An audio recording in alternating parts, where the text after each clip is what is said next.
Rising up to conquering some self-doubt this morning on Mornings in the Lab with Keith and Friends, the morning show to kick off the week. Today, Mornings in the Lab with Keith and Friends.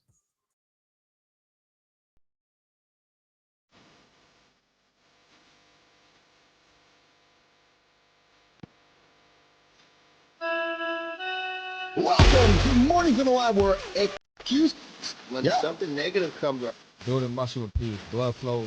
Nobody is expecting John. If the lady's saying that, you're just Being a super the entertained by fun over here. How have I slept? Has my sleep been good? Is that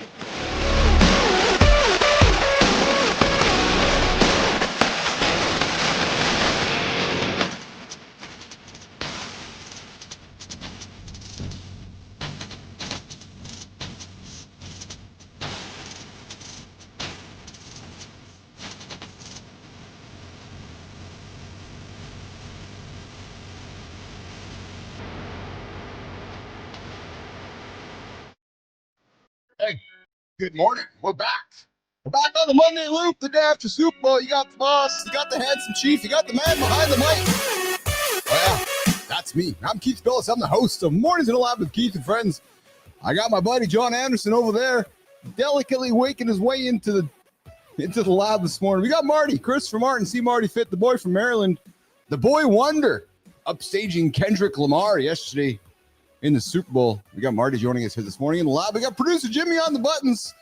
And we got Tommy figuring out his internet issues as he's going to take care of all you in the community there this morning. He's also going to be on the buttons here today as well. Listen, guys, we got a big show here today coming up in the show. We're going to break down in the first few minutes of the show here today. We're going to talk about current events. We're going to talk about what happened yesterday over in New Orleans. We're going to talk about the Super Bowl. We'll talk some Philadelphia and Kansas City and Kendrick and so forth. We are going to get into it's Valentine's week this week, guys. It's Valentine's week this week. So we might spend some time talking about the honeys. Listen, 5 ways to build some real connection with your partner. This is the week we want to spend loving our partners, whether it's female or male. Yeah, I said male. No, I'm the fun, loving Uncle Keith Canadian. I had some folks yesterday saying, so Uncle Keith, how do you feel about all the stuff happening stateside? I'm the Canadian. I don't care whether you're a boy, girl.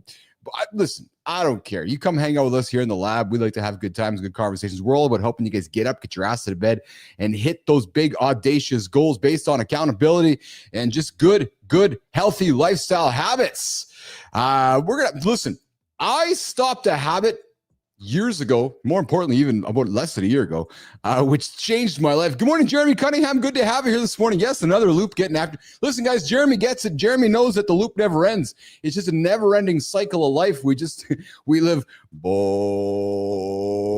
but it goes again, boring, and it goes again. But you know what happens with boring? Boring equals success. True story. When you are boring, you're successful because you are in a rhythm. You're in a flow state and you're predicting what's coming. You know what's coming. You're getting after day after day. So, hey, good to see you here, Jeremy, this morning in the lab. I know we got a bunch of other folks joining us here this morning as well. Good morning, Amy Reiner. Good to have you here this morning as well. We're gonna get into stopping a bad habit before we bring in John and Marty. Jimmy, I'm gonna give you the controls, brother. You tell me when the boys are ready. You just bring them up on stage here, because while you're doing that, I gotta tell everybody about this. Something I learned here recently. Listen. We have to be thankful. Marty, what's going on, brother? What's up, brother? Hey, don't have me sitting here waiting, today? Man. You good? I'm ready. I'm ready to go, man. Can you hear me? I'm getting some stuttering on your side there. I don't know if it's my side or your side, but I'm getting some stuttering from you. I think that's your side. I'm good over here, bro. Yeah, I'm good on my side. Hey, Jimmy.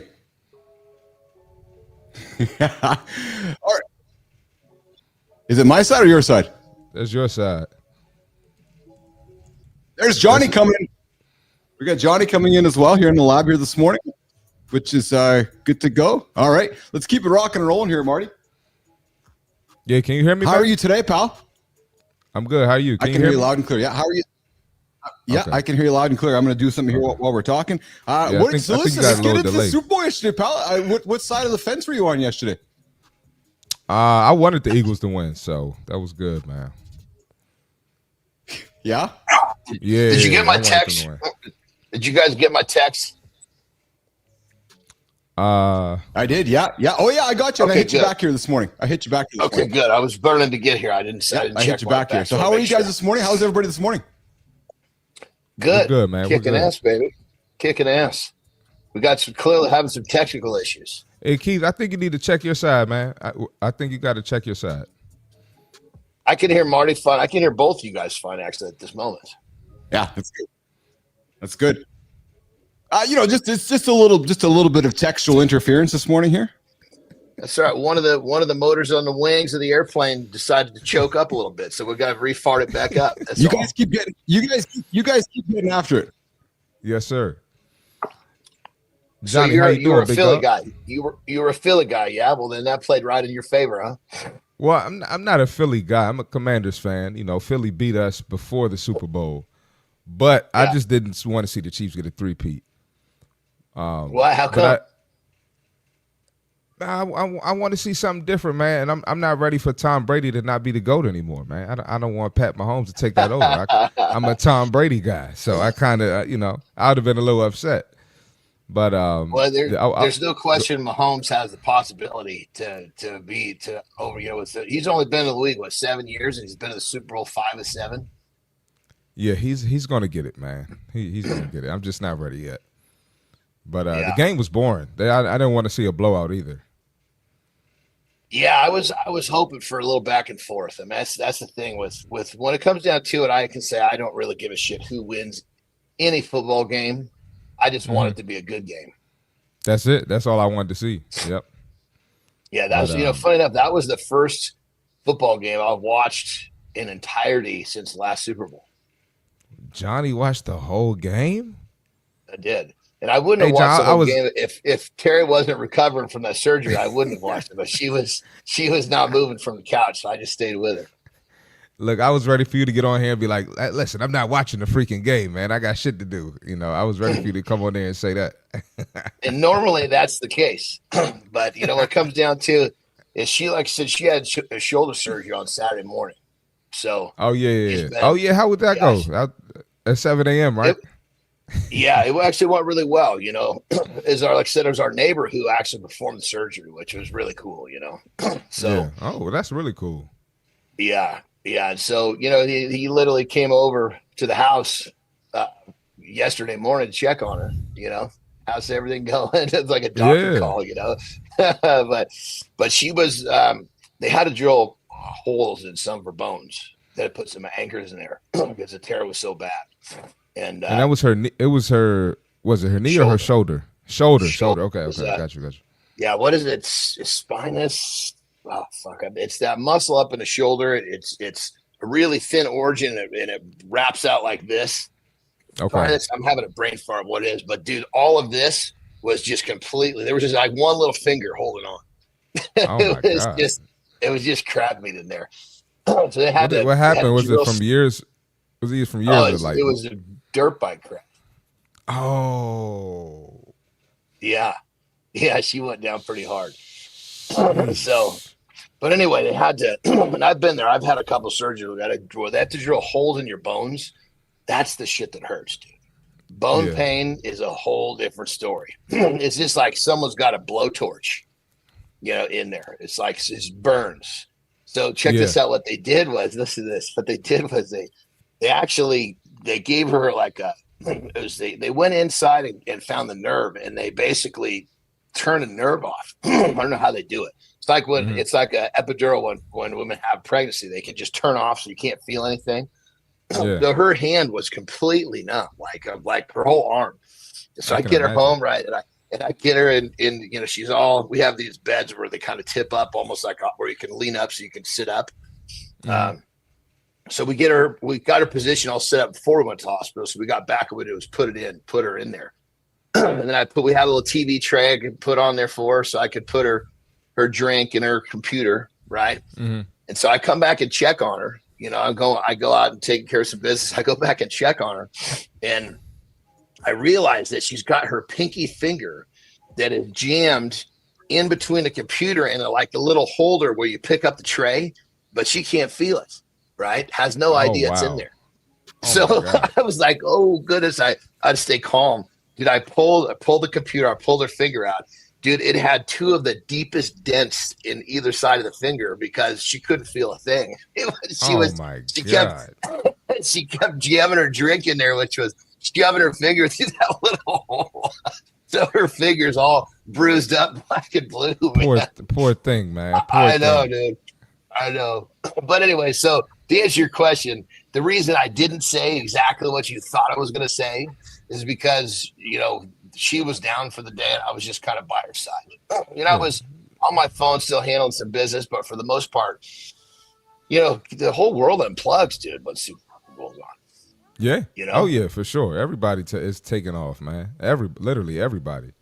And the amount of people I know that were at the game, it shocked me. I didn't realize, how many people actually go that I know. So that was crazy.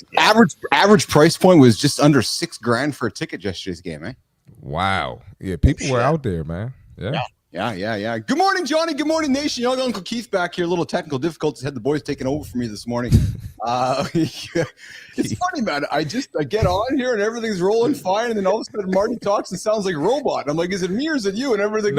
You. But what's crazy is like their connection will be perfect, and Keith will be like, "Oh, we got a problem there with Johnny," and it's like, "No, brother, that's you." That's you, bro. Okay, it's me. Yeah, Uncle Keith just wants to blame everybody else. No, it's actually you, mister. Actually, you, brother. And by the way, Nation, we like to drop some swears on the show here. And I didn't tell you guys, if you got kids, put the headphones in, walk the kids out, or just teach them that we introduce new words to the human language, like the F-bomb, S-bomb, B-bomb, and so forth. Johnny, so I did catch up on Terry's surgery, so I'm glad to hear that's positive.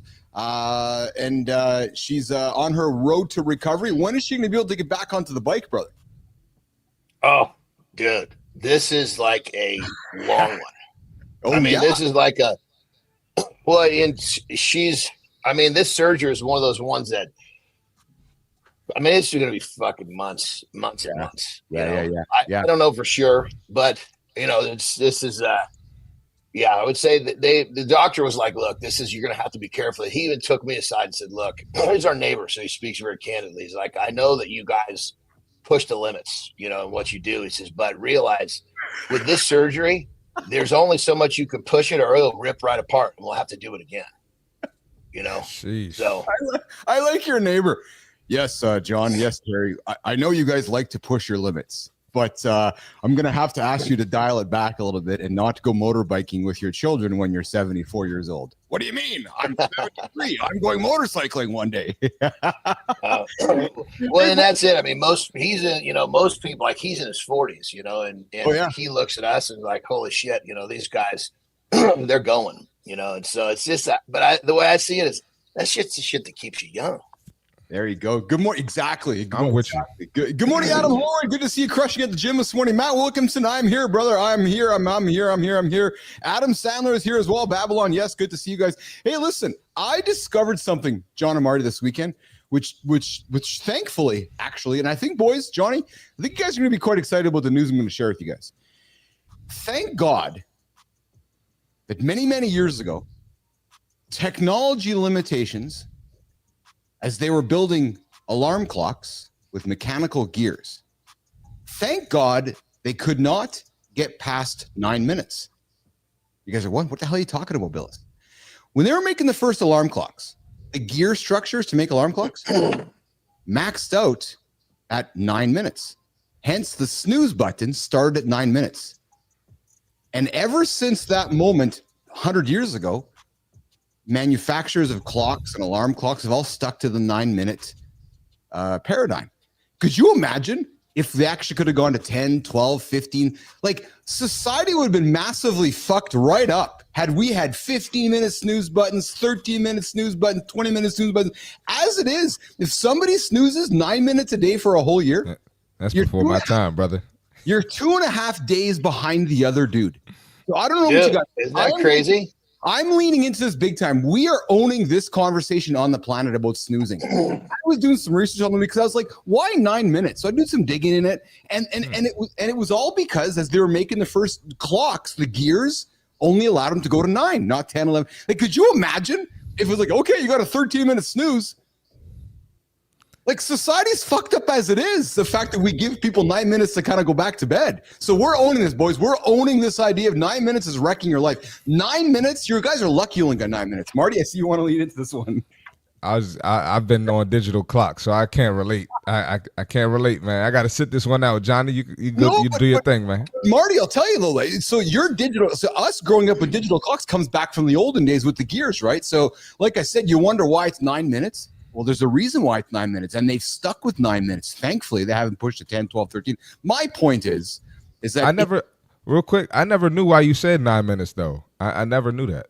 Yeah, every snooze button is by default set to 9 minutes. Okay, I never knew that. Yeah, neither did I until I started recognizing that all my snooze buttons over the years were always 9 minutes. And because I'm a nerd, and I'm a curious nerd, I'm a curious motherfucker. I was like, why is it 9 minutes? So I started checking into it yesterday. Did a bunch of research with GPT and Perplexity. And yeah, it's all because of when they first made clocks. No shit. Yeah, and society got used to it. Oh, we're just used to 9 minutes. There you go, just 9 minutes.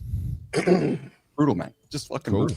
Yeah. How about yesterday? I have to laugh this, hey? So they throw Taylor Swift on stage yesterday. She gets booed. They throw Trump on stage and he gets cheered. How quickly North America has changed their views on culture. Hey? Yo, did you, and we're not, hey, anybody listening, we're not getting political here. Did you see Kamala at the Lakers game? Yes. Booed. What the fuck? I'm just telling you, man. It's fascinating to me how quickly everybody that's crazy. Yeah, man. That's all just changed. This is all just change everything, right? So welcome to America. That's it. All right, let's go to the accountability. Hold on. Who would they boo in Canada though? Would they boo Trump in Canada? Or would they cheer Trump in Canada? So it's funny you asked that because I would say to you, Canadians right now aren't happy with Mr. President Trump because he's causing a bunch of just a bunch of uncertainty, as we all know, right? So, I would love to see that. Canadians would not be happy with that man right now because, like, what are you talking about, man? You can't make us your country and be like, no, I think we might want to make your country. So, there you go. Hey, listen, Mike Smart's going to jump in at the top of the hour, 9:00 Eastern time. He's going to jump in for half an hour. Going to wrap the show up with myself and Johnny because Mike's going to jump in on Wednesday this week, guys. He's going to do the exchange segment. He's going to be one of our first customers. Nice. Yeah. He's going to start creating some content for himself, which is great. So we're going to do a little dry run with Mike today before we bring him out for a paid run a little bit later this week. But boys, Johnny, Marty, let's do a quick little break. Let's do the accountability check-in, Jimmy, and then we'll come back and keep the show rocking and rolling. The comments in front of you here. Exactly, Marty. That's exactly it. All right. Here it is. Boom, boom. All right, boys. I get a little thrown off when the technical difficulties kind of cause me to pause. All right, so listen. You ever catch yourself overthinking a decision? I think it happens all the time. I suggest it probably happens quite often. You go to the gym, you're like, what am I going to do today? Work. You're like, oh my God. You talk yourself out of it. Because you're overthinking it. You're just overthinking that decision. You start talking yourself about it. You start with an exciting, big, old, bold idea. It's just massive. Got this big idea. And then for a minute, it feels real. It feels doable. You're like, I can do this. I'm absolutely can do it. But then the doubt creeps in. Like, oh my God, what if I f this up? Oh my goodness, I can't do this. What if people see me fail? Oh, failure scares us. I might be on that path right now, but I'm just trying like a motherfucker. Oh yeah, baby. What if I'm not as good as people think? Nah, he's not that good. Nope, he's not good at all. We all get concerned about what everybody else thinks about us. But why? We're going to talk about that later on in the hour. And just like that, you stop. You slam the brakes. You're like, no, I'm not doing it. I'm too worried about what everybody thinks. I'm overthinking it. Listen, I know this pattern because I have lived it during my life. Yep, true story. Until I figured it out. Until I realized something. Until I realized that we don't stop because we're incapable. No. We do it because we give into self-doubt. That self-doubt beats you. The other voice on the shoulder says you can't do it, Johnny. Marty, you're a loser. You can't do it. And it beats you. It beats you. It beats you back into the corner. And listen, if you tell yourself that same story enough times, here's the frank reality. You're going to start believing it. Even if it is baloney or if it's bullshit, you're going to believe it. That's how powerful our thoughts are, guys. That's the power of the brain. So You want to break that self-doubt pattern today, Monday, the loop, getting after it? Question those doubts. Question those limiting beliefs. Question them. Relentlessly question your beliefs. And stop treating every thought as a fact. Facts aren't feelings. Feelings aren't facts. Feelings are emotion. Facts are real. Well, it depends on whose facts they are. But that voice in your head, it's full of shit, and you know it. So I invite you to reconsider that thought in your head as you get after your day today and go attack the day and put that self-doubt to bed. All right, Johnny, Jimmy, Marty, let's keep it rolling here, boys. Let's keep the show rocking and rolling here this morning. Man, those self-doubters, they get after us, Marty. They get after. I'm telling you, man, there's some days it just gets after me. That self-talk, you know what I'm saying? You know it. Yeah, man, it takes over your mind if you let it. That's the key. If you let it, you can't let it. You got to learn how to talk to yourself or learn positive habits that get you in the right state so you don't let it happen. That's right. Hey, Marty, here's something for you, brother. I got a client coming to you saying, Marty, how long until I see some results? Let's talk about a realistic look at your workout timeline. Somebody's like, Marty, Johnny, listen, I'm putting all this work in. I'm showing up, I'm lifting, I'm running, I'm pushing through. And you go, I want some results, not in a year, not in 6 months. I want them right now. I want them right now, Marty. So I start doing this. When does progress actually show up as I get into this whole thing? Right? Let's talk about weeks 1 and 4, the adjustment phase. You get into Johnny's books, you get into Marty's books.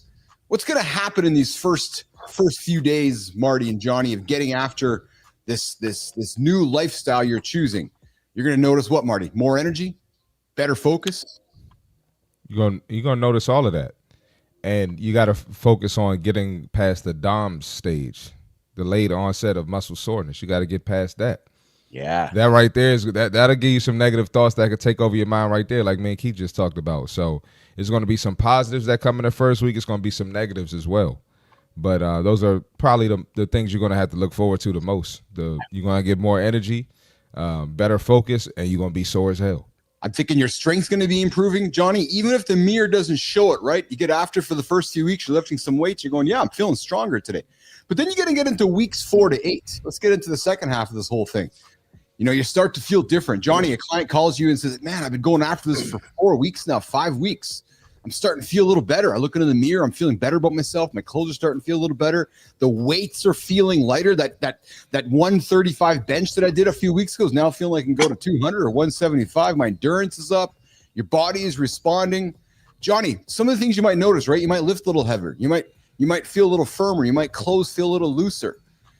But Johnny, this is also where some guys start to plateau, right? You're getting into those 4 to 6 weeks and they start to feel pretty good about themselves. Confidence starts to lift up. How do you get that guy past that 4 to 6 week period into 8 to 12? Well, if he's doing it right, he ain't plateauing right there. Let's just get that straight. Oh yeah. So, Good. Everything you just described, feeling better, getting stronger, that's going to be coming. Week 1, he's going to feel better. He's going to have more clarity. He's going to have more energy. Weeks 2 and 3, he's like, oh shit, oh, wow, my belt's getting looser. I'm getting strong in the gym. That's where they're confused. That because they're not used to getting stronger and having the belt, get looser, so to speak. The biggest problem they run into around that phase, from my experience with my clients, is that now all of a sudden they're feeling good, they're looking better, and it's happening pretty quickly. They're diving into what I've got them doing because they realize, holy shit, I'm giving X and I'm getting back this big return, X plus. What starts happening is the people around them start attacking. Yes. Yes. All of a sudden, the friends, the wives, they get a little deep down. They're a little jealous about the progress. They're like, hey, let's go have some fucking McDonald's. Hey, let's go do this. Hey, let's go do that. Then you got to teach them to learn to say no, but you don't have to say no all the way. You just got to say no to go enjoy the event, but do what you want to do. Oh, yeah. The next phase of that comes when the people get pissed off because they order chicken salad rather than a goddamn hamburger. Yeah. Hey Keith. Hey, can I flex real quick? Yo, damn right you can. You taking your shirt off? I'm not John Anderson, but no, I'm playing. I went to a Superbowl party yesterday. One of my clients was having one. Yeah. And they got they got all types of tequila and all this other bullshit in there, and Yeah. I'm the only one in there not drinking. So everybody's in there drinking. I mean, they offering me shots. They know I'm not drinking. So it's just funny how, you know, people will try to lower their frequency. When Yeah. they see you, you know, I'm clearly the fittest one in there out of all the men. So it's like, come on, man, leave me alone. I love the flex of that. I know it's going to sound arrogant to somebody tuning in right now who might not know what we're talking about. I love the flex of that, though. Like when you walk into a room, you're like, no. And it's not about because you have a problem. It's not because you're not judging anybody else. You're like, no, these are my values. These are my values, and I'm sticking to them. Period. Point blank. Well, so let me go a little further. So we carry status in all sorts of ways. We carry status how we look. Yeah. We carry status in our finances. We carry status in our relationships.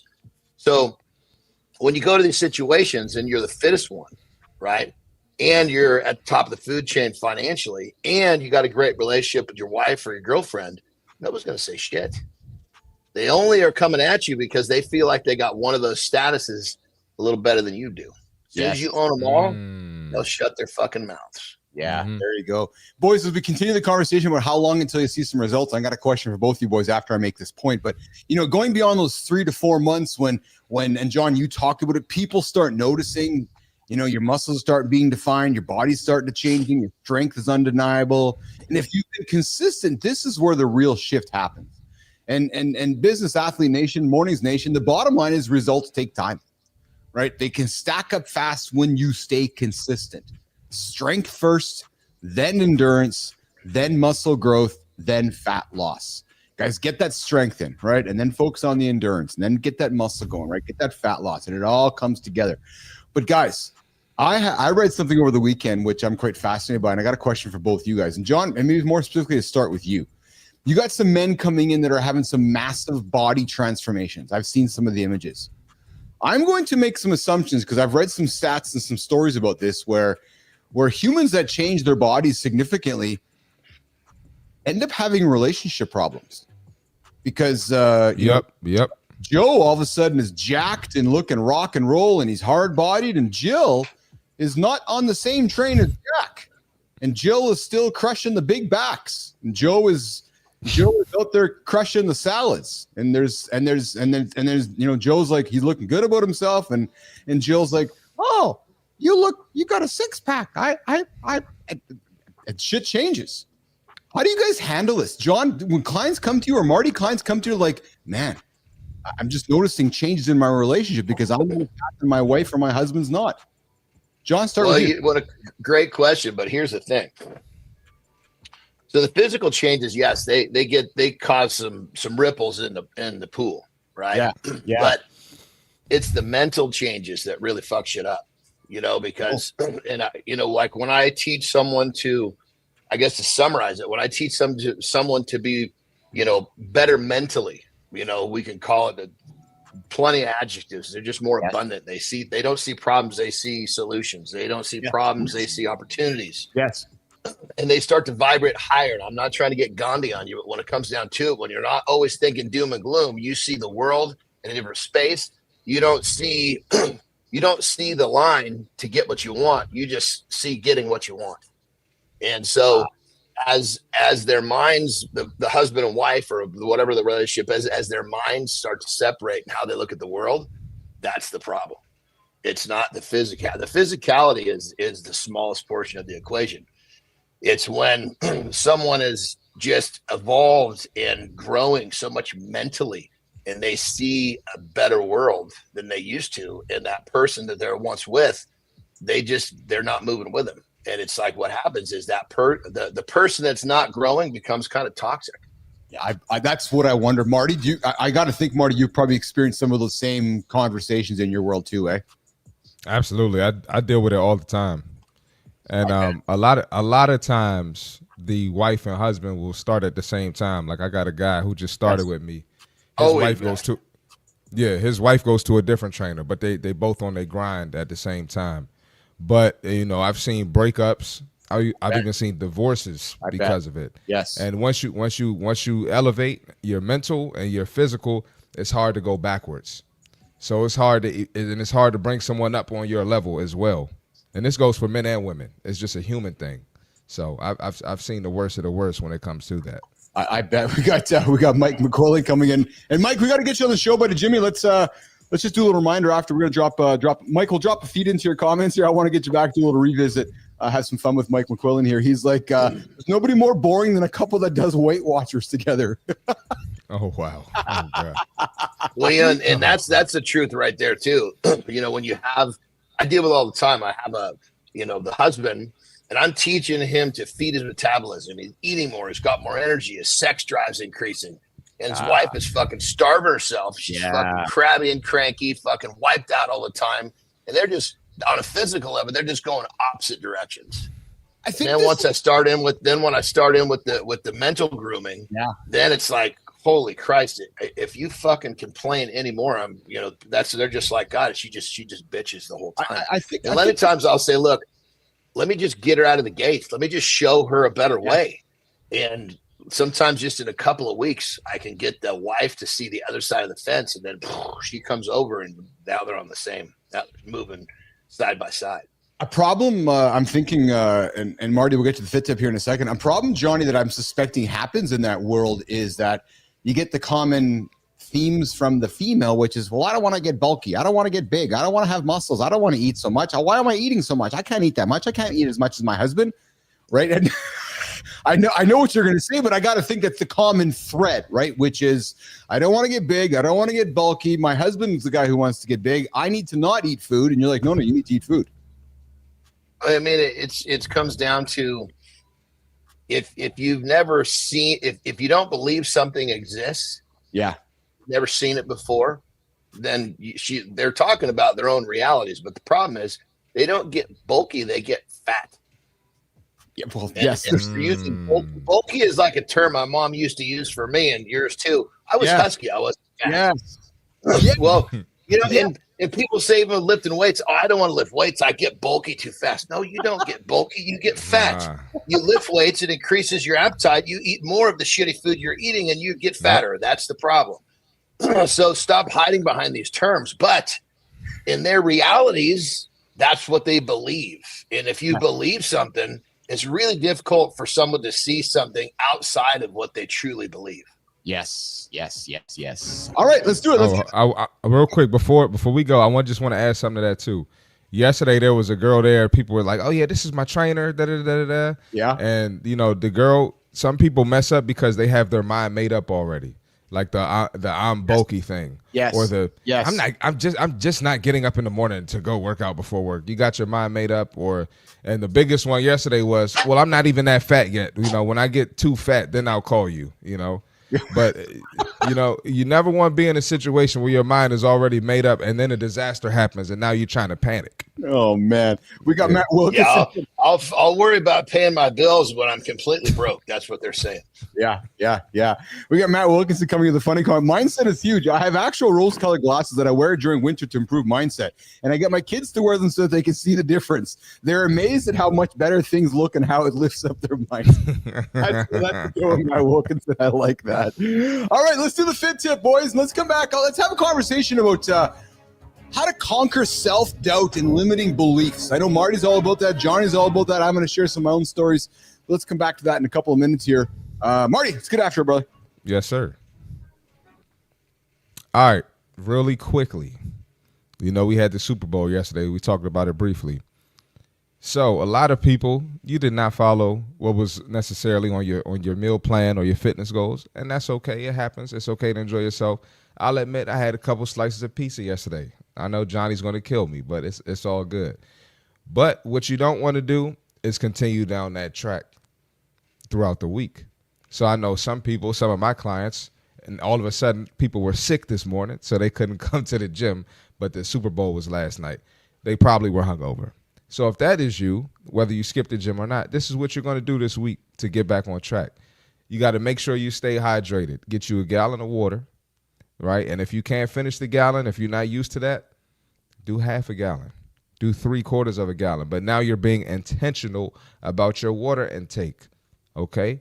Protein at every meal, right? You can be vegan. You can be non-vegan. But make sure you have protein in every meal. And we can talk about a protein goal another time. But we're just going to get to the basics.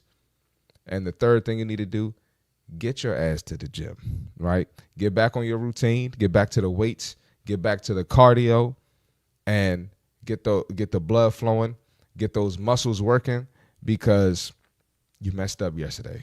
And it's okay. You got to enjoy yourself. You got to have some fun. It's not the end of the world. Don't beat yourself up. Don't get frustrated. Just get back on track. So the next event, don't be afraid to enjoy yourself, but just remember, get right back to your routine ASAP. And that's the fitness tip for today.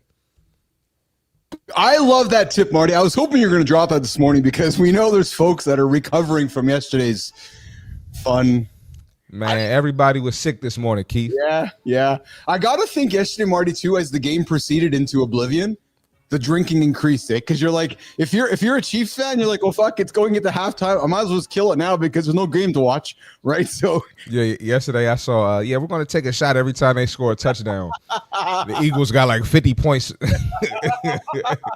So there's a lot of shots going on. Oh, man. Hey, Marty, I got to tell you something, man. As working Johnny back in here, I used to think that success had a dress code, and I'm wondering if Johnny felt the same way as well. Because I'm gonna be vulnerable with you guys here as we get into the discussion of conquering self-doubt and limiting beliefs. But I used to think success had a dress code. I used to believe that you had to act a certain way to be taken seriously. And then I was named one of Canada's top 40 under 40. I was like, oh, people are kind of paying attention to what I'm doing.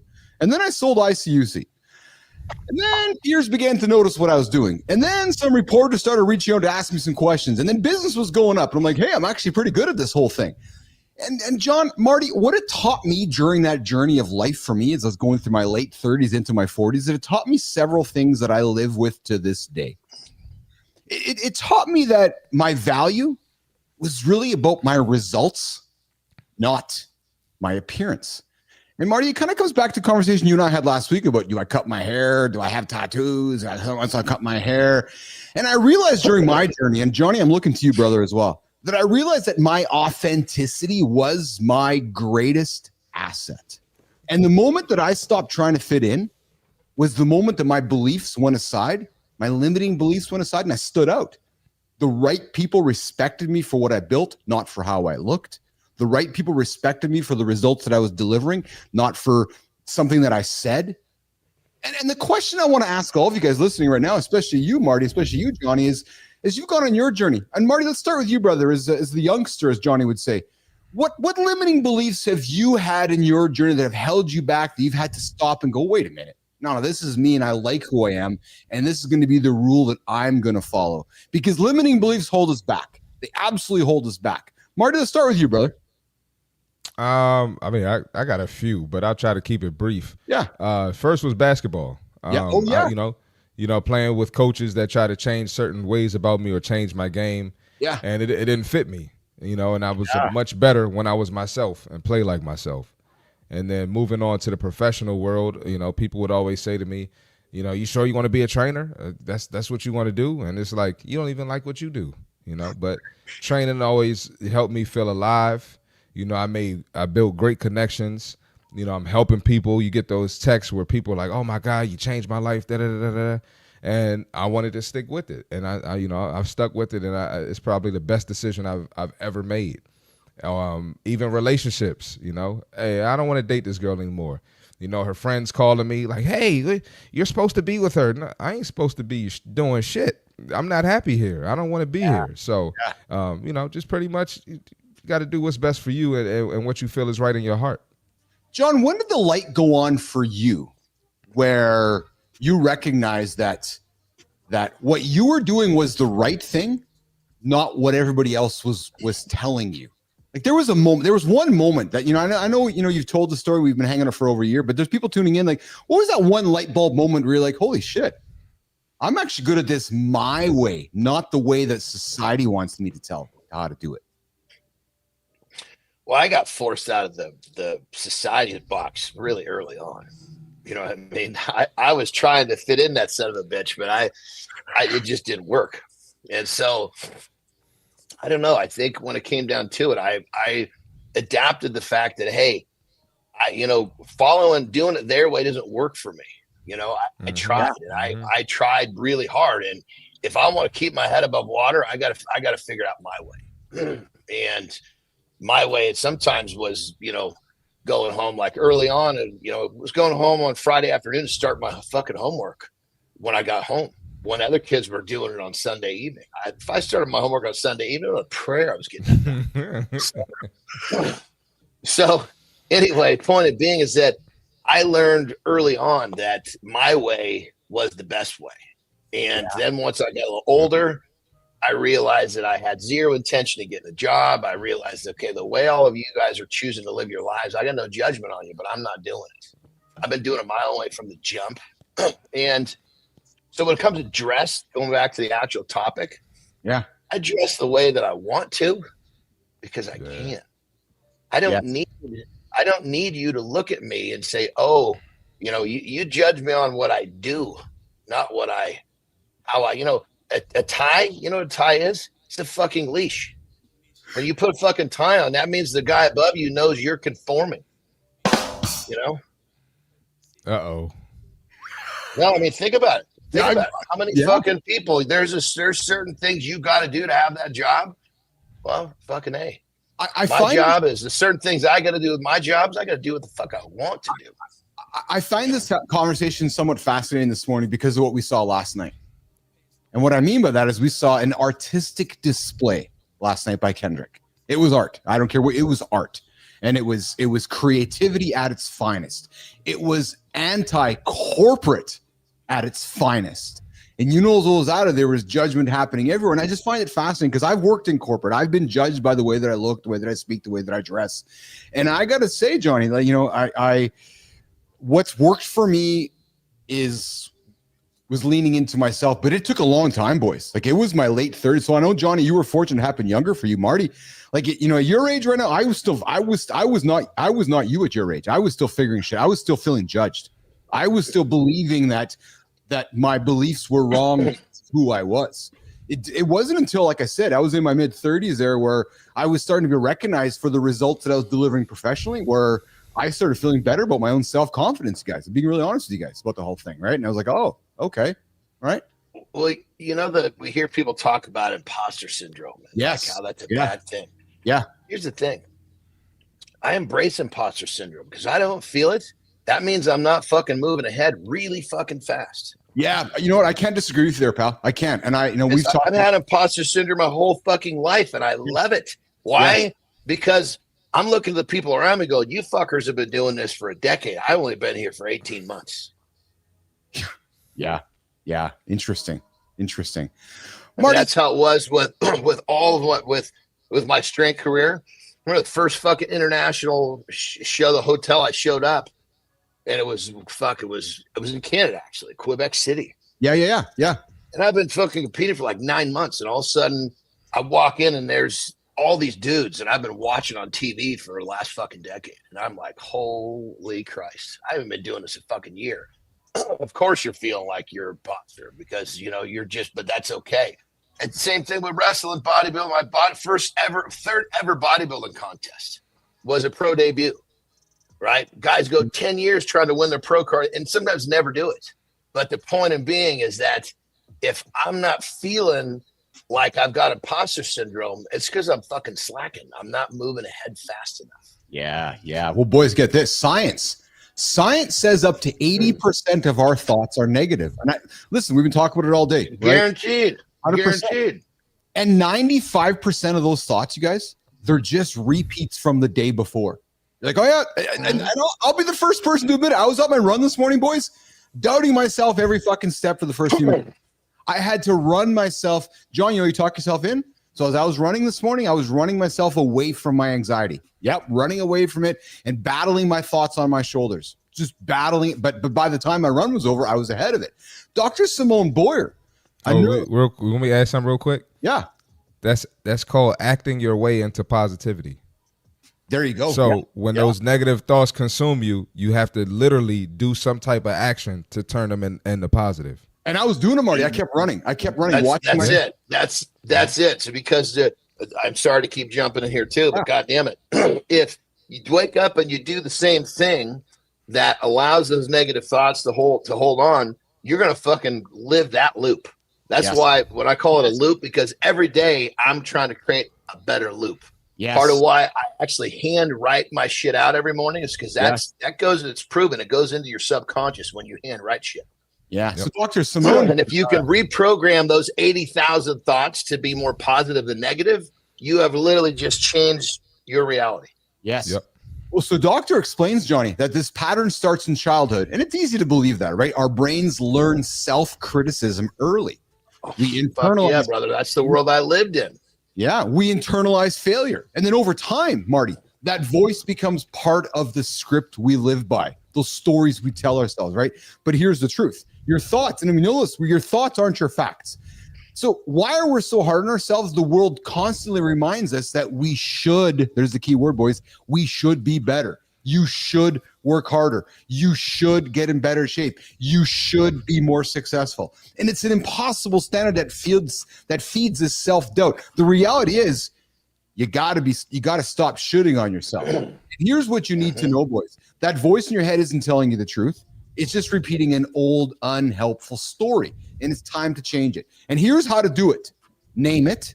Name it. Name that critic he got. You know, Johnny knew his critic, the husky, fat little son of a bitch. He named it. He said, this is what I don't want to be, right? Marty, some guy called Marty a loser, and he's like, no, I'm not a loser. He named it, and he got away from it, right? I was called a lot of fucking things in my lifetime. I got away from it. Name them. No, I'm playing. Yeah, husky, fucking douchebag, a bunch of things, right? Challenge the narrative. When you think that you're not good enough, Marty, you got to stop and ask yourself, is this true?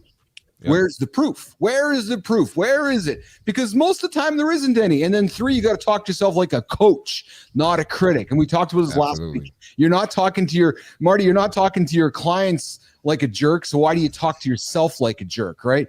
Pro athletes don't let that negative self-talk run the show, right? They say to themselves, I'm the greatest. Muhammad Ali didn't say this. Oh man, I hope I'm the greatest today. Could you imagine? No, he said, I'm the greatest. And then he trained until it was true.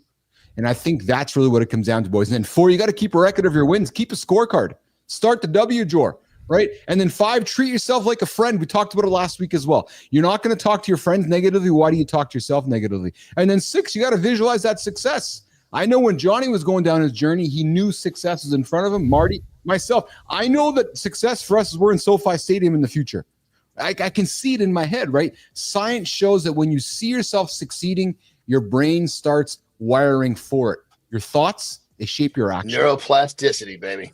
That's exactly it. That's exactly it. So boys, get after it today, because when you believe in your ability to grow, you're going to grow. And I know it's so cliche. If you believe that you're not going to grow, what's going to happen, Marty? You're not growing.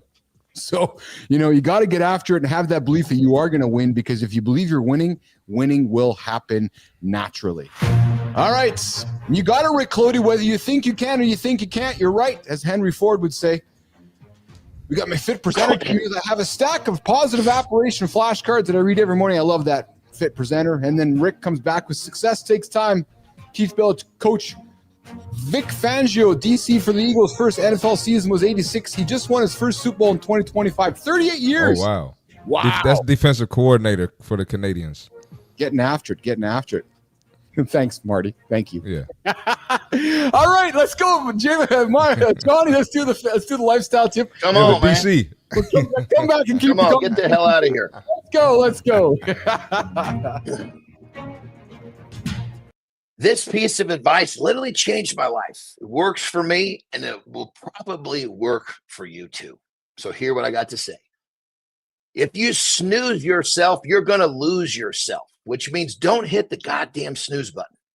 9 minutes every day. Sometimes you're hitting it more than once. This is just wasted time.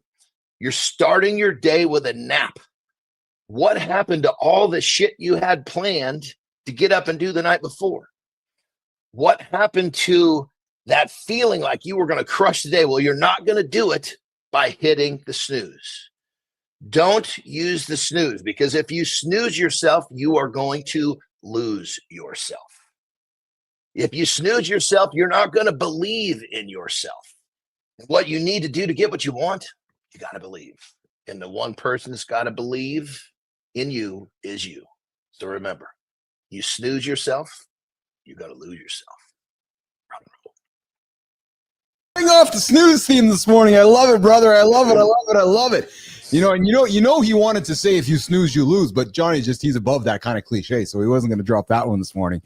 Good time. I saw your question. Why is it 9 minutes, brother? I'll tell you why it's 9 minutes, because when they built the first alarm clocks with gears, they recognized they can only make it 9 minutes. So like, okay, it was the mechanical limitations. Good time. So thankfully, good time. We only got 9 minutes because we really have fucked up society if it was 12, 13, 15, 18 minutes. So that's why it's 9 minutes. Good time. That's where we're going to lean into that big time here on the show, how we all get 9 minutes behind. Hey, guys, Jory's still on break here, so we're not going to get into protein break here. She's out having some vacay with husband. So, guys, it's Valentine's week this week, and I thought that we could have some conversations all week around our partners, our lovers, our friends. And let's start this today with 5 ways to build real connection with our better half. And, Valentine's Day is on Friday, that one day when guys panic, scramble for a last-minute gift, drop way too much money on overpriced flowers. Yeah, let's not be that guy. Hey, Marty, you got a Valentine's ready for a young lady on Friday or what? Yeah, I call her mom. Oh, yeah. Dude, no thought behind that one. Just drew it up with this. That's awesome. That is awesome. Mom's getting some love on Friday, but you're not buying mom the overpriced flowers on Friday. Like, Mom, I'll get you flowers next week. Honestly, she don't care. She just, as long as I give her something, she's just happy. She just wants to spend time with her son. That's all. So let's not be the guy buying the overpriced flowers. The strong man, the account man, doesn't wait for Hallmark. You doesn't want the cliches. They want present, engaged, actual love. Let's get into it, boys. I think some of the things we can do this week for our partners, boys, is listen like you mean it. And I thought this was great because, especially Marty, let's look at Johnny here. Terry, she's going through surgery, right? Most guys hear their partner. Few actually listen. And John has talked relentlessly on the show how he has had to focus on not fixing and more listening. And your partner am has I fixing or am I listening? That's what I got to figure out as she approaches. What am I doing? What am I doing? That's right. So Johnny, when she walks toward you, you're shutting up, you're paying attention, you're taking notes, and you're listening, right? So guys, listen like you mean it, pay attention, put the phone down, and don't wait until February 14th to start. And we always talk about life expectancy work. Maybe if we're looking to have some intimate relations, as Bill Clinton would say, if we want to have sex with our wife on Friday, we'll start the flirting today, boys. Right? Start planting the seeds today. Start planting the narrative. And you can do that with speaking their pleasure. Fucking plant the seeds every day, for Christ's sake. I agree. There you go, Johnny. Yes. Yeah. I mean, God damn it. If you want to fucking eat, you gotta keep planting those seeds, for Christ's sake. Otherwise, you're gonna have nothing sprouting after a little while. Here we go. How about speaking their pleasure language and forgetting the love language, Marty? Let's talk pleasure language. How does your partner feel most desired? Through words, through touch, acts of service. If you don't know, you're guessing, and guessing is a losing strategy.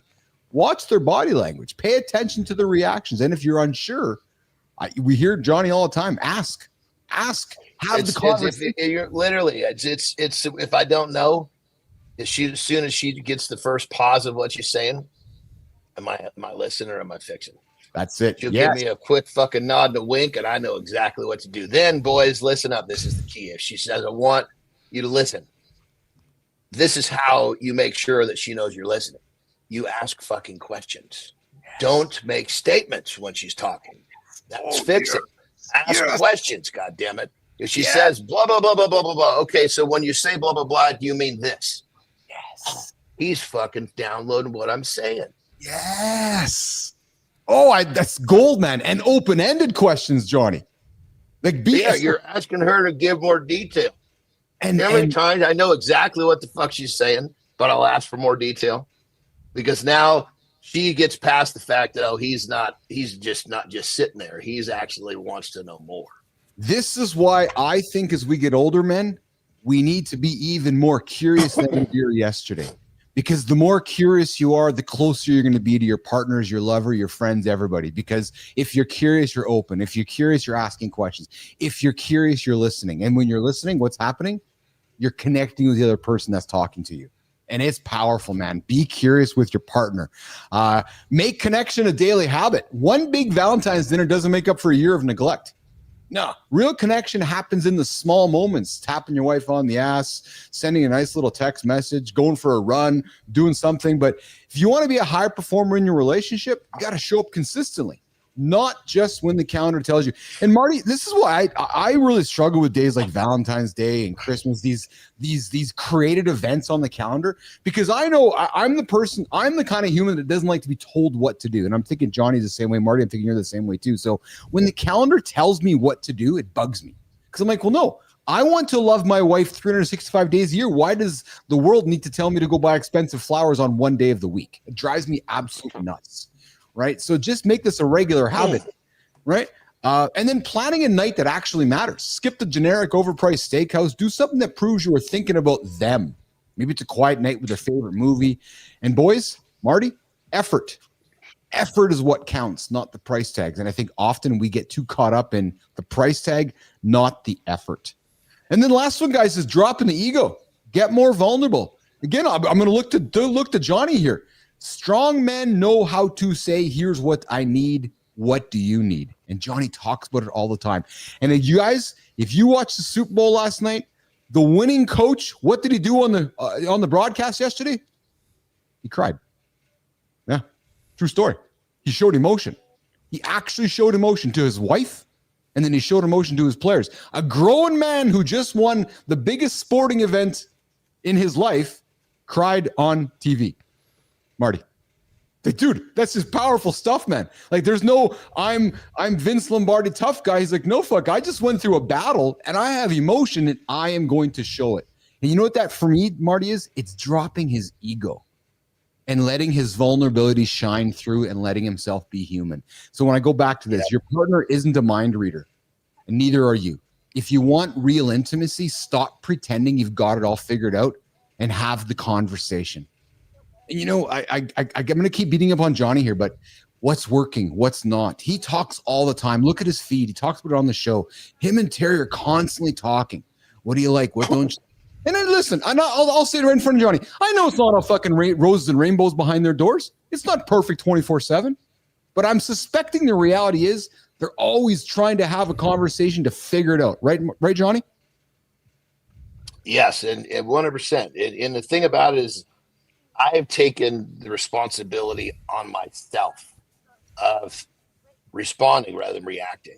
And when I commit to that, I have so much control over keeping the rainbows.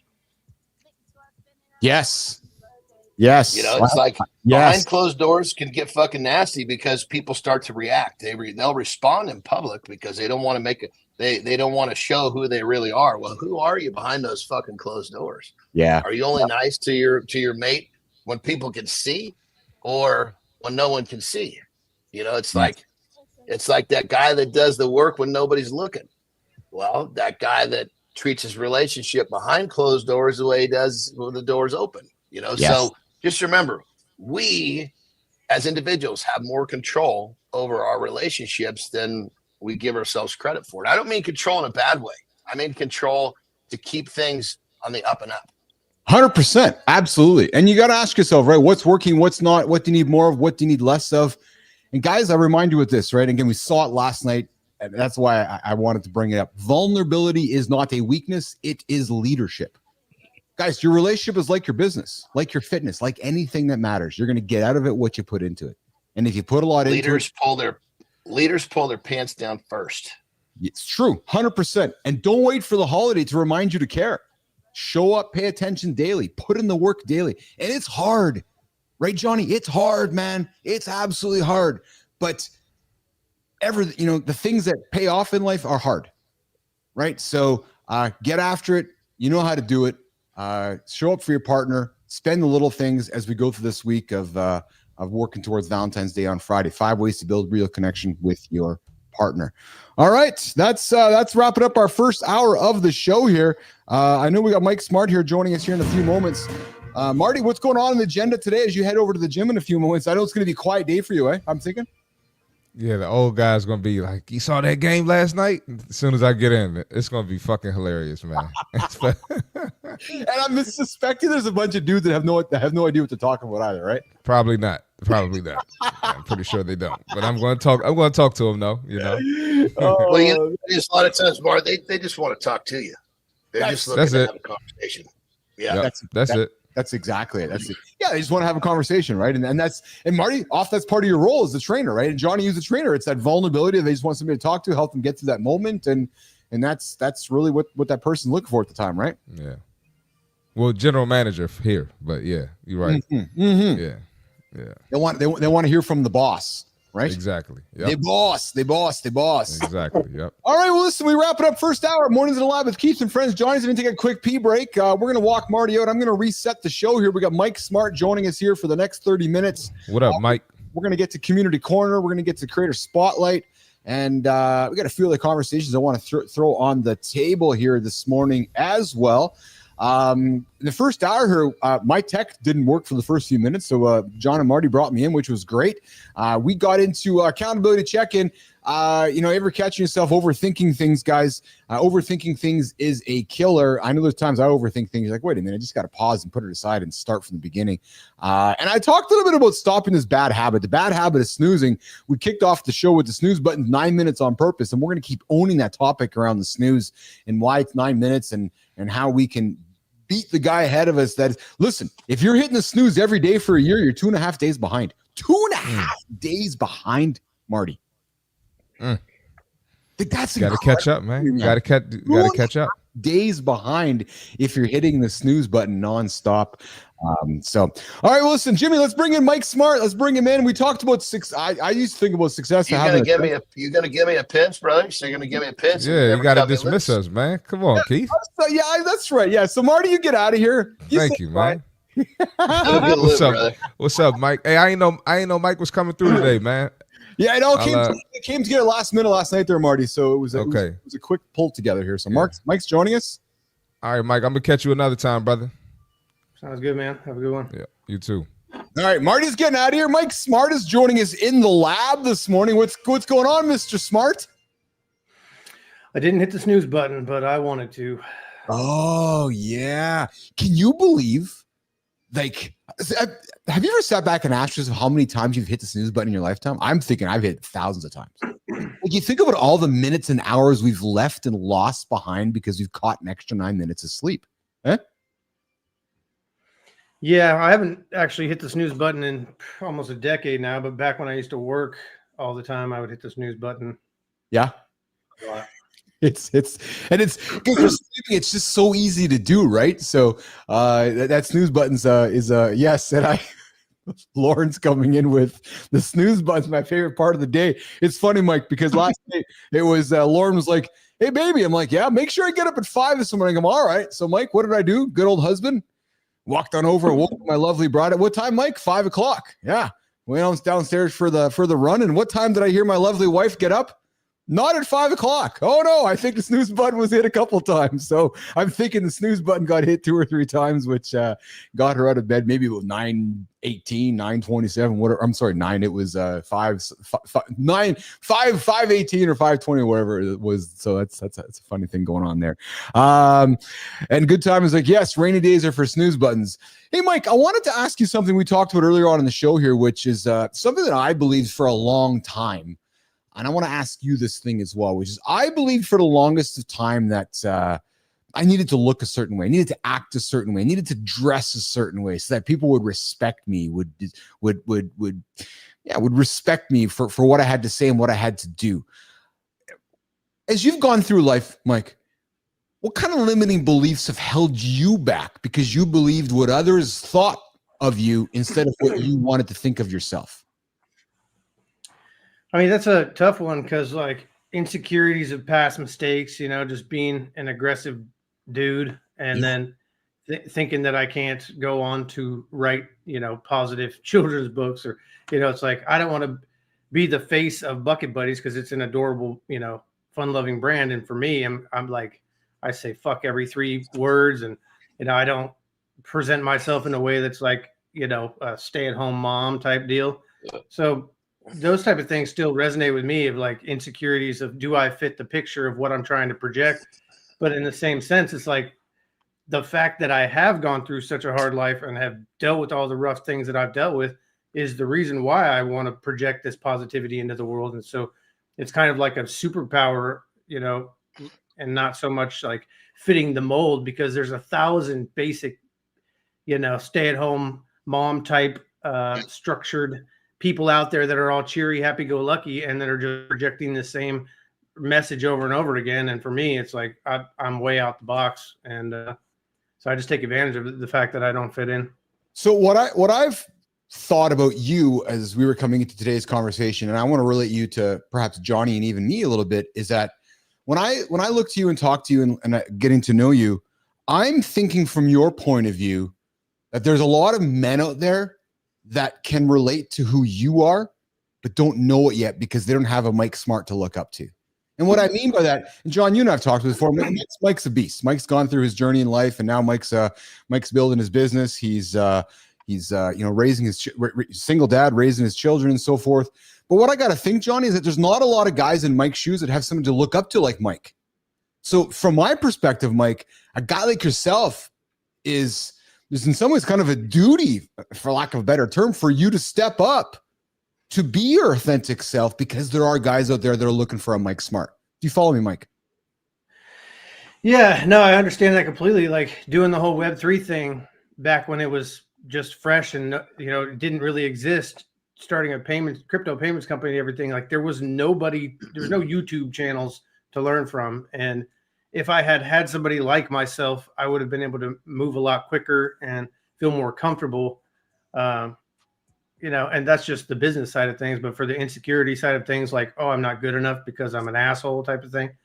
You know, it would be nice to be able to see that, you know, like you said, an example of what is possible, even, you know, regardless of the fact that it's not fitting status quo. So here's interesting. So you say not fitting status quo from your point of view, right?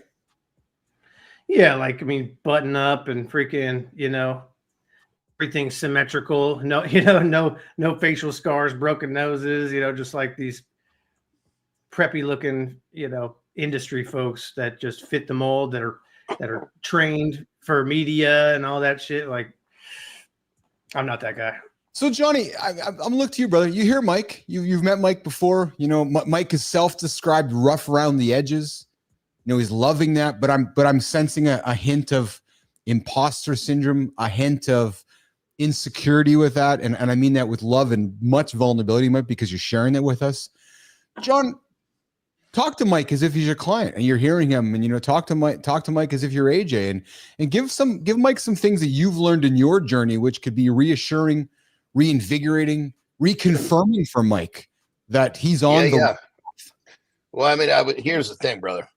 I guarantee you represent a shitload of people that want to do what you do. They just don't have the balls to do it. Yeah. You know, you know how many people want to be able to step outside the box and do what they're doing and not have to conform. Yeah. You're talking about my life. And literally that's seriously, that's it. I mean, and, you know, it was like, even with business, you know, like when I had my first real successful business, I was really young. And, you know, it was like people would look at me and go, you know, they're just thinking you look too young for this, you know, and I had to overcome that. I had to overcome the fact that I did things different. But the bottom line is there's so many people out there, you know, that are looking at you going, Jesus, I wish that I could do that. Here's the thing. You've solved the problem in your own way, not society's way. And there are so many people who want to follow in the footsteps, and they need people like you. They need people like me to realize that it can be done. Mike, when you hear that, does it give you hope? Does it give you, yeah, I know that, but I'm still struggling to step across the edge? Like when you hear John talk, because we hear others talk, we get inspired. I know you've said to me that, you know, maybe your morning routine's been changing a little bit because of this show. Like, is some of this stuff sink in for you, Mike, or does it all sound like hooey fooey for you?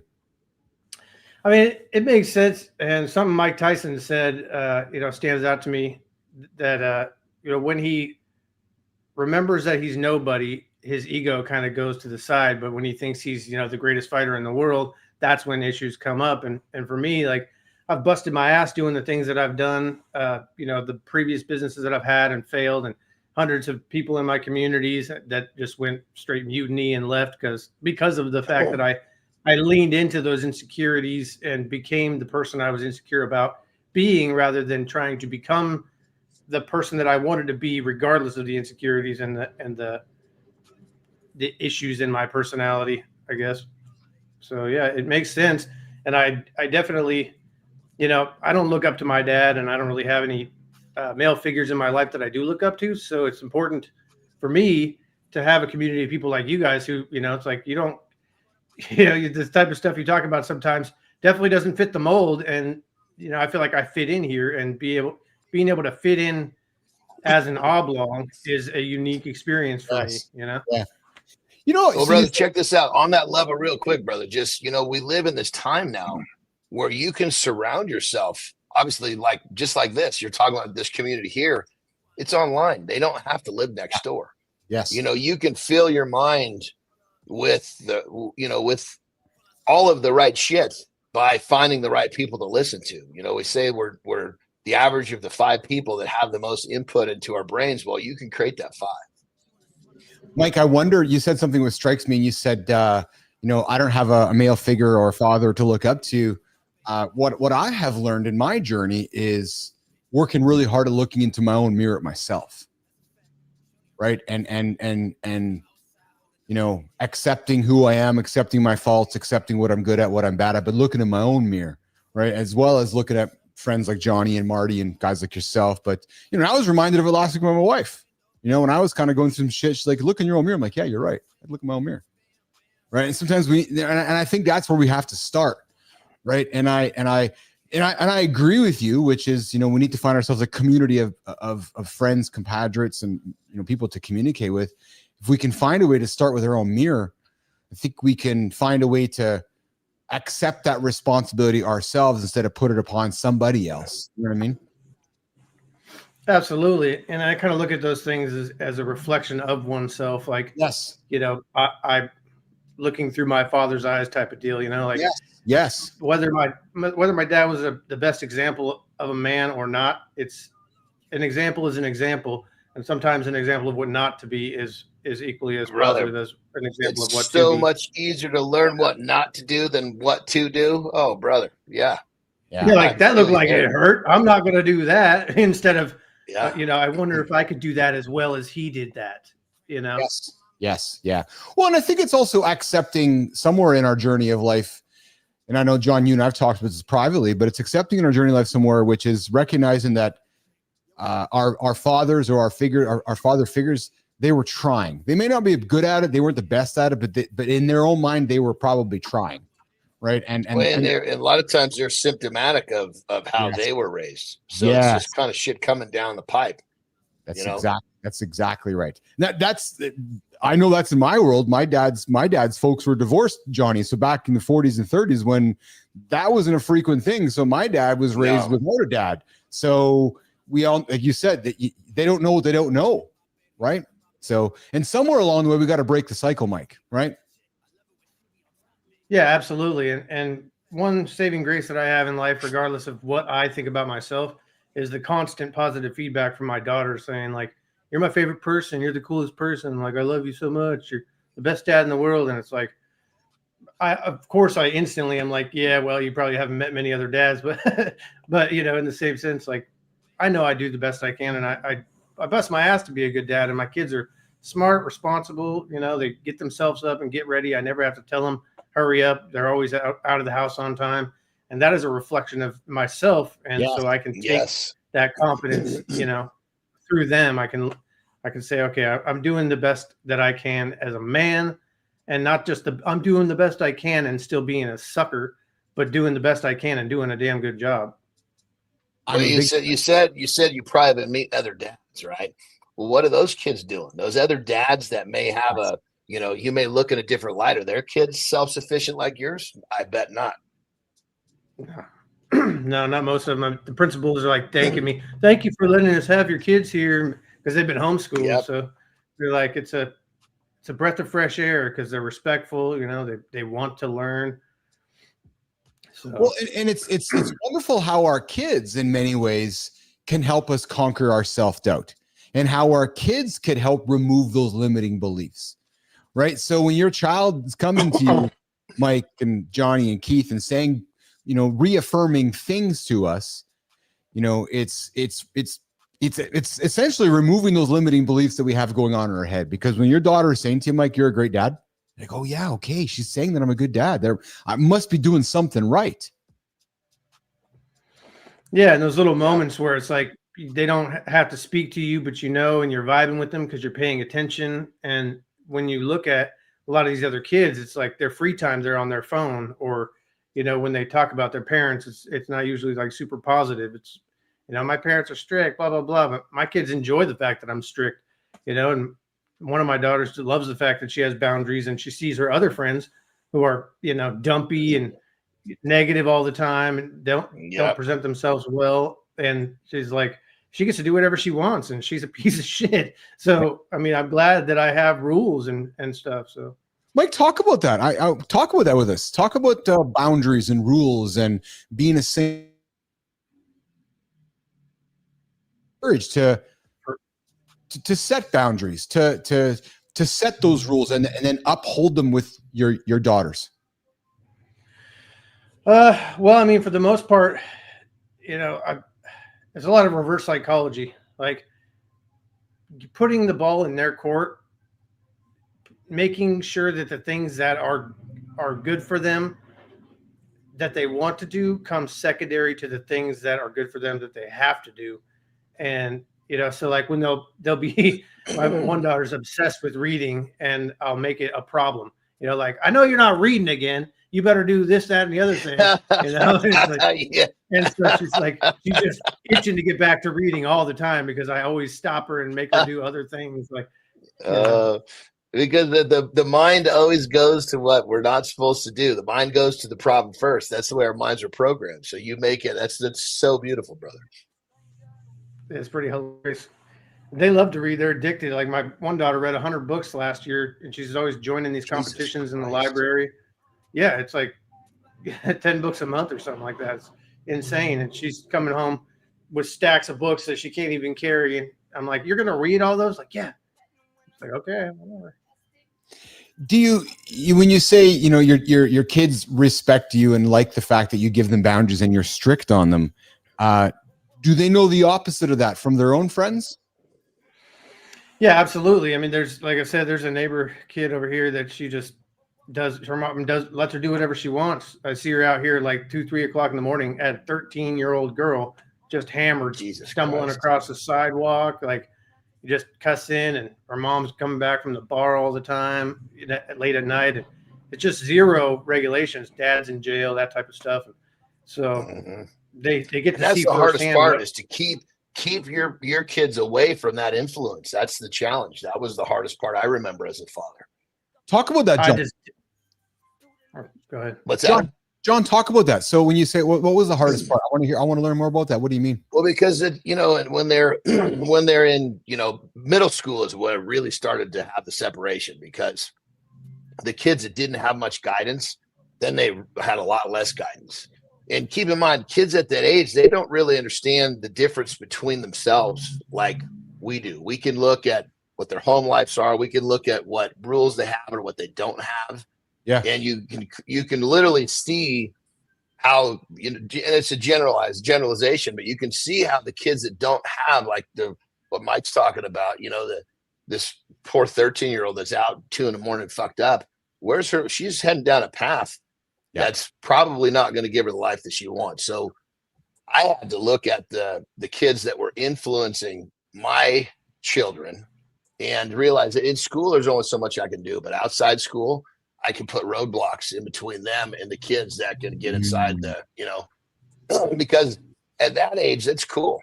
Oh, you know, I remember one time I almost want to make my chin starts wiggle thinking about it. Last day, 8th grade. Yeah. And my daughter was having trouble with friends. But the one friend that she did have, just was much like the girl that Mike was talking about, no guidance. And it was like, everybody's going to do stuff. And she's like, Daddy, you know, she's been, keep in mind, she's been having struggle with people eat, like she's been eating alone. So she's finally got something to do with this friend, and this friend is just not the type of friend that I can have her be around. And I had to tell her, no, honey, you can't go. Get in the car. And I was crying. She was crying. It was so hard. But, you know, now she looks back, she's like, Dad, thank you so much, because those kids, you know, they're doing a lot of nothing. That's a conversation, right? So you're sitting back in that moment and you're saying no. And I wanted to say yes so bad, because it would give her so much happiness, but it would also give her the influence that she would have taken during that time would have been, I believed at the time, would have been irreversible. Yeah. Mike, when you hear that, what do you hear when you hear that as a man with daughters and being really involved with your daughters' lives? Can you relate to that, Mike? Yeah, I took a little bit of different approach, and I look at it like, what happens in my house, I have complete control over. But once you step foot out that door, I can just watch, you know. And I treat my daughters as if it's the same relationship between God and myself, where it's like, God doesn't stop me from doing the things. He lets me do it. He lets me put my face in the mud, you know, and then get back up, and then wipes me off afterwards. And only when I, you know, reach out and I'm like, okay, I'm tired of tripping and falling. So I let my kids hang out with that girl outside the house. But then when they're friends that I do approve of want to come over, spend the night, I let them, but I don't let the other ones. And that causes them to question, why does my dad not trust this person? But I still let them make their decisions themselves. And inevitably they ended up, you know, disassociating with that friend, because I didn't stop them, but I controlled the environment inside the house, and I set my standards and my boundaries and forced them to respect them, because what are they going to do? Force me to let their friends stay the night? Things get ugly.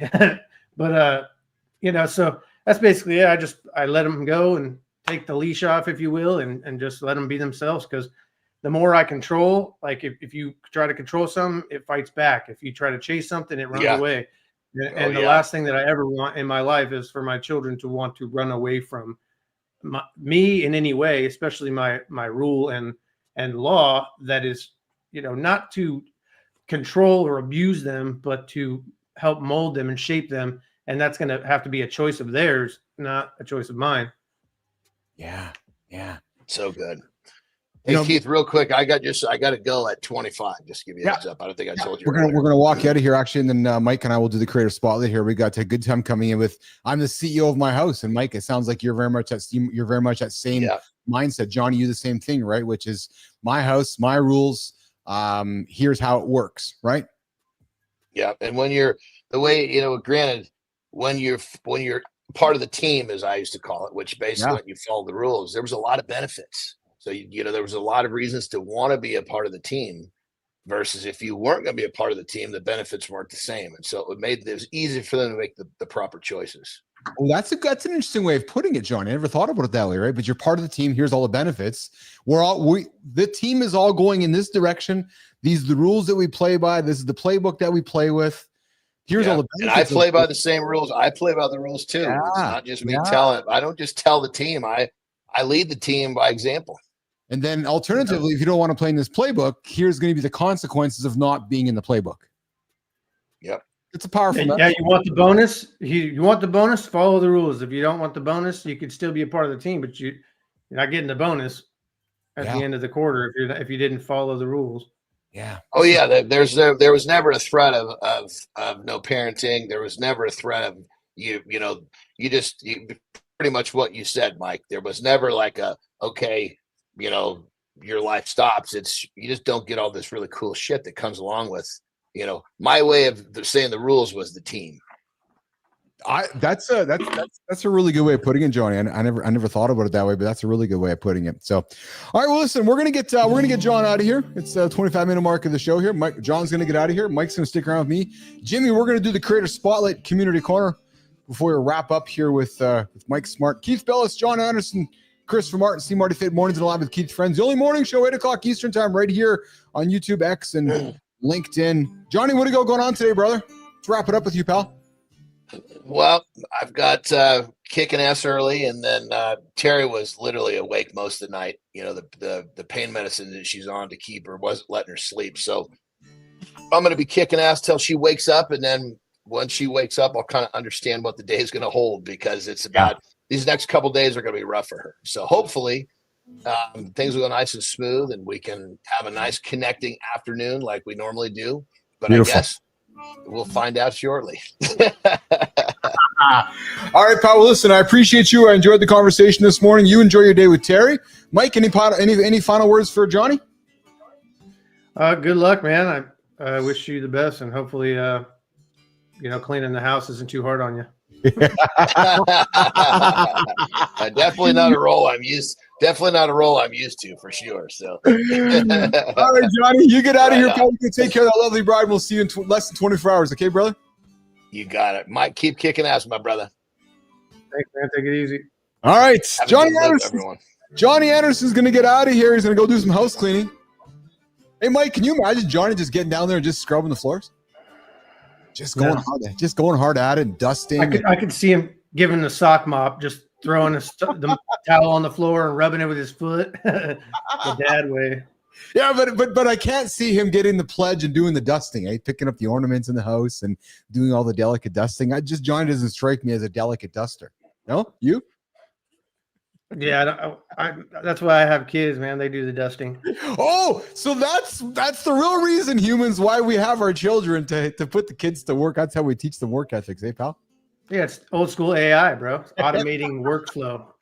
No, it's the old school car starter. So anybody living in, the Midwest of America here, where it turns into minus 500, we install the car starter. It's called having a child. Kid, go start the car for me. What do you mean? Go start the car. Yeah, it's minus 40 outside. It's freezing out there. Yes, I know it's cold. That's why you're starting the car for me. So, all right, Mike, well, listen, you know how the show works. We're going to get to the community corner, the creator spotlight, the time on the show, Jimmy, Mike, where we like to take the old Mornings in the Lab spotlight and shine it on somebody over on the LinkedIn platform, the Substack platform, one of the big social platforms, and say, hey, this human's doing great work. Let's celebrate them. Hey, let's go shine the light and celebrate what they are doing. So today, we found somebody that says, what if the things we're most ashamed of, Mike, is the exact same thing that sets you free? Today's creator told other people's stories. For years, they did this. 10,000 of them. This person did 10,000 of them for Glenn Beck, I'm Second, Kirk Cameron, Chip, and Joanna Gaines. But behind the scenes, Mike, this creator, their life unraveling. Big time anxiety, OCD, addiction. And here's the thing. From the outside, to you and I, to everybody watching, look like success. Like, oh yeah, that dude's having lots of success. Deep down, they're battling. On the inside, this man was drowning Mike until he stopped hiding. Jimmy, let's pull it up. Today, Mornings Alive with Keith and Friends is really excited, really proud to pull up somebody and celebrate this person today for Mornings Alive with Keith and Friends Creator Spotlight. Jimmy, let's pull it up here, please. Let's do meeting Jonathan Seidel. Yeah. Mike, Jonathan went from writing about transformation to living it. His number one bestseller, Finding Rest, shattered the stigma around faith and mental health. Now he's doing it daily on the Veritas Daily, his Substack on faith, addiction, and real messy redemption. If you ever felt like if you've ever felt like you should, and I hate that word, Mike, should, says who? Who says should? Should have it together. People who should. Yeah. If you've ever felt like you should have it together by now, if you've ever wondered if grace really applies to you, this dude's work is where you will find the answer. I will invite you, nation, go and check out Jonathan M. Seidel, who went from writing about transformation to living it. Go find him over on LinkedIn. He's a storyteller. Go find him over on Substack and subscribe to his Substack. But Mike is somebody who has a very inspiring story, who went from battling addiction and getting past it and working through redemption. And if you ever felt like you should have it together by now and you don't, Mike Jonathan Seidel is the guy for you. So nation, here's how it works. Jonathan, here's how it works. We want to have you on the show. We know there's somebody in your orbit who's doing great things. There's somebody that I don't know, Mike doesn't know, Johnny doesn't know. You're like, yeah, this person needs to be celebrated. So, Jonathan, we'd like to have you on the show. Here's your invite. We want to have you on the show so you can take somebody and take our Mornings in the Lab spotlight and shine the light on them and invite them into the creator spotlight here on the community corner of Mornings in the Lab with Keith and Friends as I'm burping my way out of the segment. Yeah, true story. All right, there we go, Jimmy. Jonathan Seidel, we want to have you in, pal, for the creator corner, creator spotlight in the community corner. Mike, we're wrapping up, man. We're wrapping up our 30. You and I are going to get back at it a little bit later this week. We're going to do a one-on-one with you in the exchange. We're going to do a little bit of a different production here and going to really highlight you, pal. Going to highlight you, your story, smart farms, bucket buddies, and all the great things that you're doing. What do you got going on today, pal? What's on your agenda today? Just getting prepared for the world, man. The main thing I'm trying to do is just get these products ready for mass distribution because, there's lots of FDA requirements and labeling and yada, yada. And it's like, I'm ready to start selling these products. The books are flying off the shelves. They became bestsellers, so I don't have to so much focus on that. I just run ads and let it do its thing. Now it's more about the physical product side of things. And it's a lot more work than I ever anticipated, but it's better than sitting around twiddling my thumbs. That's it. We got a good time, Mike, coming in with my son built this AI assistant and we run it on its own server, not on AWS or big cloud, completely in-house, keeping everything private and secure for everyone. Pretty cool, right? Good time. Dude, you guys are rock and rolling over there, you and your son. That's awesome, man. I think we got a good time. You should come on the show, man. We talk. We need to meet you. Mike, you're selling books, eh? You're becoming a bestseller.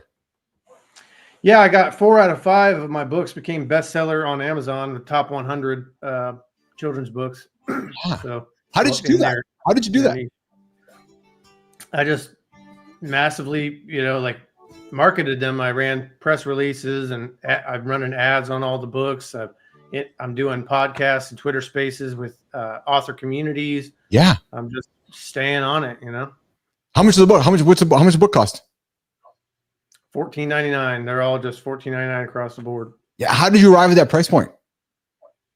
Well, because I'm trying to build a higher quality brand and I'm not so much just selling books. I'm selling entire curriculum type deals through a subscription service. And so, I want them to be a little bit of a higher price point, not only because of the amount of time and effort that I put in being the author, the illustrator, I created all the characters, created all the, the lore behind it. I'm doing 100% of everything and I deserve to be paid for it.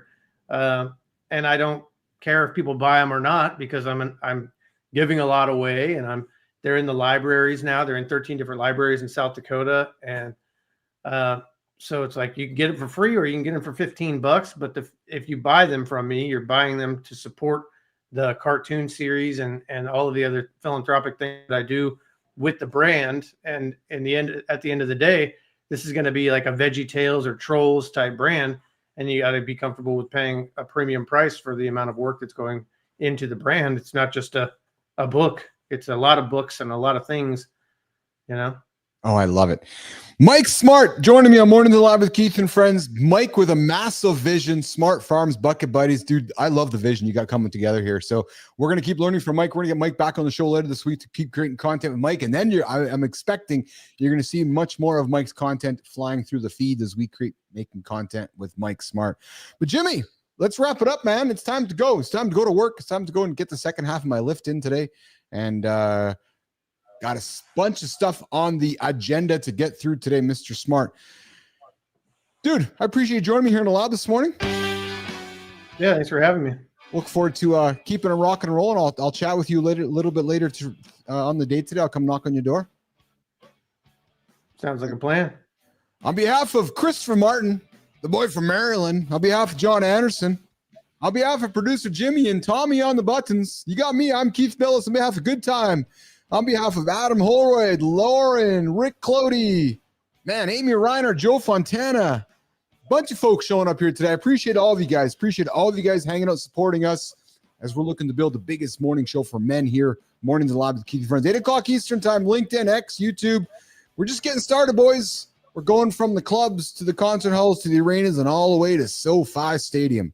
Let's get out of here, Jimmy. Let's go. Thanks. Good time. We'll see you guys tomorrow. Yeah.